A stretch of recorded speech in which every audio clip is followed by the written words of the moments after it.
नमस्कार, मैं हूं कोमल शर्मा और आप देख रहे हैं न्यूज 21। स्वागत है आपका मॉर्निंग बुलेटिन में। शुरुआत करते हैं खबरों की। खबर आ रही है जालोर से। जालोर जिले के खारा गांव में नर्मदा नहर का पंपिंग स्टेशन बना हुआ है, जहां से प्रतिदिन करीब 40 लाख लीटर पानी आगे के क्षेत्रों के लिए पंप किया जाता है। लेकिन विडंबना ये है कि खारा गांव के लोगों को आज भी पीने का पानी नसीब नहीं हो रहा है। गांव की ढानियों में रहने वाले लोग मजबूरी में महंगे दामों पर टैंकरों से पानी मंगवाने को विवश है। जल जीवन मिशन के तहत अब तक कई स्थानों पर पाइपलाइन बिछाई ही नहीं गई। वहीं पास बने छोटे पंपिंग हाउस में अभी तक पंप नहीं लगाए गए। इसके चलते कई ढानियों और सर्वे क्षेत्र आज भी योजना से वंचित है। जालोर से देवीलाल सोनी की रिपोर्ट। खबर आ रही है सीकर से, जहां सीकर पुलिस के नशे के खिलाफ चलाए जा रहे अभियान के तहत शहर कोतवाली पुलिस ने जिले की अब तक की सबसे बड़ी स्मैक कार्यवाही को अंजाम दिया है। फतेहपुर रोड पर नाकाबंदी के दौरान जयपुर से सीकर लाई जा रही 50.92 ग्राम स्मैक के साथ 2 आरोपियों को गिरफ्तार किया गया है। अतिरिक्त पुलिस अधीक्षक तेजपाल सिंह ने बताया कि आरोपी आमीन और मोहम्मद साहिल प्राइवेट बसों के जरिए पार्सल में घड़ी बताकर स्मैक मंगवाते थे। बस से पार्सल उतरवाकर बाइक से शहर में सप्लाई की जाती थी। बरामद स्मैक से करीब 2000 पुड़िया तैयार की जानी थी। पुलिस के अनुसार आरोपियों का परिवार भी पूर्व में नशा तस्करी में संलिप्त था। मामले में आगे जांच की जा रही है। सीकर से दुर्गा सिंह कुमावत की रिपोर्ट। बेसिकली इवनिंग में नाकाबंदी चल रही थी, उसमें एक मोटरसाइकिल जो संदिग्ध थी और पहले से ही पुलिस पर सूचना थी कि उस पर ये स्मैक की सप्लाई हो रही है। उसको चेक किया गया, उसमें एक पार्सल मिला और उसकी मात्रा लगभग 50 ग्राम जो कि कॉमर्शियल क्वांटिटी है, उसको कोतवाल साहब ने पकड़ा और जो लीगल प्रोसीजर को फॉलो करते हुए जब्त किया और उसमें मुकदमा पंजीबद्ध किया गया है। और कहाँ से आ रही थी इसमें अभी इन्होंने इन्वेस्टिगेट किया है। एक बस के थ्रू आ रही थी ये, और ओरिजिनेटर कौन है इस पर भी अनुसंधान कर रहे हैं, और फाइनली कहाँ पर डिलीवर होनी थी इस पर भी अनुसंधान कर रहे हैं, और क्या मोड है इनका, किस तरह से युवाओं तक पहुँचाई जाती है, इस पर भी अनुसंधान किया जा रहा है और अकॉर्डिंगली कार्रवाई की जाएगी। सीकर पुलिस लगातार प्रतिबद्ध है युवाओं को नशे से मुक्त रखने के लिए। आप जानते हो सीकर एक शिक्षा की नगरी है, काफ़ी युवा यहाँ रहते हैं, तो हमारा नॉट ओनली प्रोफेशनल ये नैतिक दायित्व ही है कि बच्चों को दूर रखा जाए।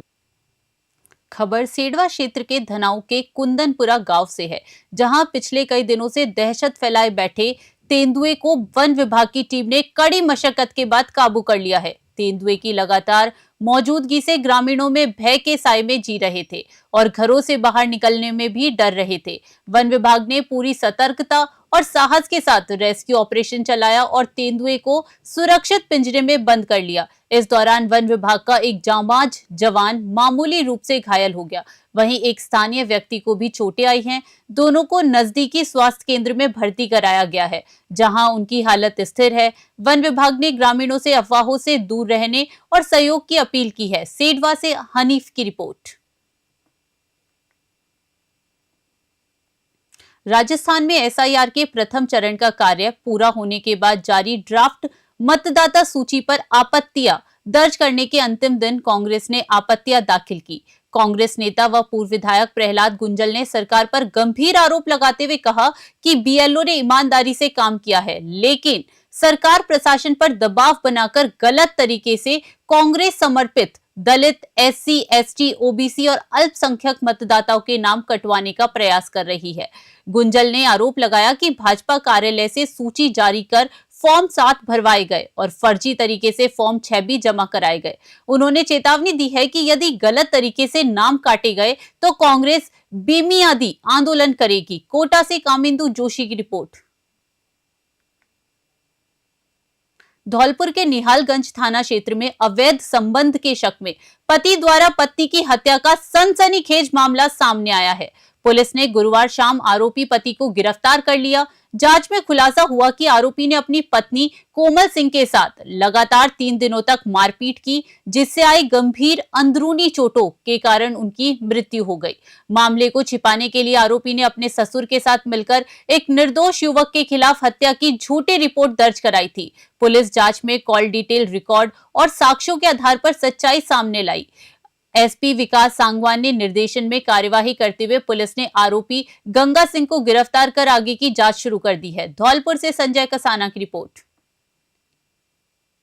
दिनांक 6 जनवरी को थाना निहालगंज पर एक रिपोर्ट प्राप्त हुई थी जिसमें एक महिला की जो संदिग्ध स्थिति में मौत हुई थी और उसमें उसके पिता के द्वारा 3 व्यक्तियों द्वारा मारपीट करके उसकी जो मृत्यु कारित करने का जो आरोप लगाया गया था। एफआईआर दर्ज की गई थी। मामले की संगीनता को देखते हुए एक विशेष टीम गठित की गई थी। उस टीम के जो है एफर्ट्स के द्वारा और कुछ टेक्निकल साक्ष्यों एवं जो लोकल इनपुट से उससे कुछ इस तरह के साक्ष्य आए जिनके आधार पर जो है महिला का उसके पति के बीच में जो है झगड़ा होना पाया गया था, जिसमें पति उस महिला पर उसके किसी अन्य व्यक्ति के साथ अवैध संबंध होना और उससे बातचीत करने को लेकर के जो है कुंठित था और पिछले कई दिनों से उनमें जो आपस में मारपीट हुई थी, जिसमें महिला को कुछ अंदरूनी चोटें इस प्रकार की आई थी जिसकी वजह से महिला की जो है मृत्यु। स्वामी विवेकानंद जी की जयंती के अवसर पर भीनमाल में रन फॉर स्वदेशी कार्यक्रम का आयोजन किया गया। राष्ट्र निर्माण और आत्मनिर्भर भारत का संदेश देते हुए रैली को हरी झंडी दिखाकर रवाना किया गया। कार्यक्रम का उद्देश्य स्वदेशी उत्पादों के उपयोग को बढ़ावा देना और आत्मनिर्भर भारत के संकल्प को जन आंदोलन का रूप देना रहा। रैली में भाजपा जिला अध्यक्ष जसराज राजपुरोहित, जिला उपाध्यक्ष गिरधारी लाल देवासी, जिला संयोजक परमवीर सिंह भाटी सहित अनेक पदाधिकारी उपस्थित रहे। बड़ी संख्या में महाविद्यालय के विद्यार्थियों, युवाओं और आम नागरिकों की उत्साहपूर्ण भागीदारी ने कार्यक्रम को प्रेरणादायक और सफल बनाया। भीनमाल से भरत सोनी की रिपोर्ट। बागोड़ा उपखंड मुख्यालय पर श्री काला गोरा क्षेत्रपाल मंदिर के पास ग्राम पंचायत द्वारा निर्मित श्री क्षेत्रपाल गार्डन का उद्घाटन गुरुवार को किया गया। कार्यक्रम संत कृपा राम महाराज के सानिध्य में तथा भीनमाल विधायक डॉक्टर समरजीत सिंह के मुख्य आतिथ्य व सरपंच सुखी कंवर की अध्यक्षता में संपन्न हुआ। उद्घाटन की शुरुआत श्री क्षेत्रपाल तालाब के नए चौक के लोकार्पण से हुई। संत कृपा राम महाराज ने गार्डन निर्माण को पर्यावरण संरक्षण की प्रेरणादायक पहल बताया। विधायक डॉक्टर समरजीत सिंह ने इसे बागोड़ा की जनता के लिए बड़ी सौगात बताया। गार्डन में हरियाली, पाथवे, बेंच, ओपन जिम, बच्चों के झूले और सेल्फी पॉइंट जैसी सुविधाएं हैं। बड़ी संख्या में ग्रामीण व संतजन उपस्थित रहे। बागोड़ा से रामाराम सोलंकी की रिपोर्ट। भीनमाल के निकटवर्ती क्षेत्र में नवसृजित ग्राम पंचायत कारलू का उद्घाटन गुरुवार को ग्राम पंचायत भवन परिसर में विधि विधान एवं हर्षोल्लास के साथ किया गया। पूर्व विधायक नारायण सिंह देवल ने पूजा अर्चना के बाद फीता काटकर ग्राम पंचायत का विधिवत शुभारंभ किया। कार्यक्रम में निवर्तमान जिला प्रमुख राजेश कुमार राणा, तहसीलदार नीरज कुमारी सहित कई जनप्रतिनिधि एवं अधिकारी उपस्थित रहे। देवल ने कहा कि नई ग्राम पंचायत बनने से ग्रामीणों को प्रशासनिक सुविधाएं गांव में ही मिलेंगी और विकास कार्यों को गति मिलेगी। उद्घाटन समारोह में बड़ी संख्या में ग्रामीणों की उपस्थिति रही। ग्राम पंचायत कारलू के गठन से क्षेत्र में विकास की नई उम्मीद जगी है। भीनमाल से भरत सोनी की रिपोर्ट। राजस्थान की भारतीय जनता पार्टी की सरकार के मुख्यमंत्री आदरणीय भजनलाल जी ने जो भारतीय जनता पार्टी के शासनकाल में पंचायतों का जो पुनर्गठन किया, राजस्थान की जनता माननीय मुख्यमंत्री जी को धन्यवाद दे उतना कम है। मैं जोधपुर संभाग का प्रभारी होने के नाते भी धन्यवाद देता हूं। और हमारे जालौर जिले में 129 नई ग्राम पंचायत और 4 नई पंचायत समिति बनी। रानीवाड़ा विधानसभा में 24 नई ग्राम पंचायत बनी। नई ग्राम पंचायत बनने से उन गांव के लोगों को अपार खुशी है और जगह जगह हम लोगों का शानदार स्वागत भी किया जा रहा है। और छोटी ग्राम पंचायत बनने से रायसिंह नगर शहर में बिगड़ी यातायात व्यवस्था को लेकर मिल रही लगातार शिकायतों के बाद उपखंड अधिकारी सुभाष चंद्र चौधरी के निर्देश पर ट्रैफिक व्यवस्था को सुचारू करने के लिए संयुक्त अभियान चलाया गया।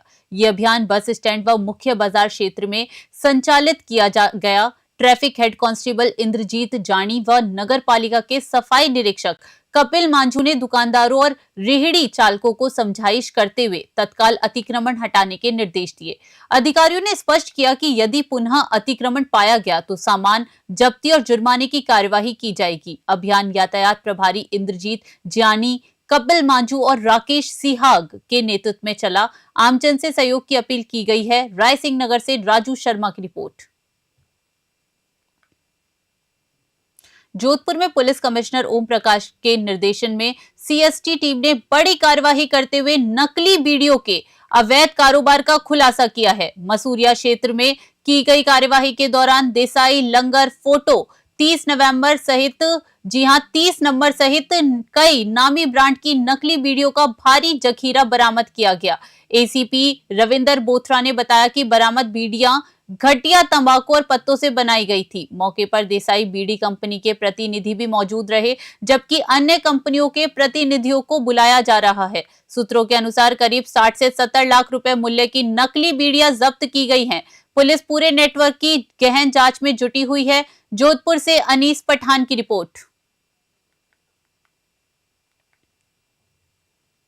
जोधपुर से बड़ी खबर सामने आई है, जहां आयकर विभाग ने शहर में बड़े स्तर पर कार्यवाही शुरू की है। मथुरा दास माथुर अस्पताल के सामने स्थित घी व्यवसायी घनश्याम सोनी के ठिकानों पर इनकम टैक्स की टीम ने छापेमारी की है।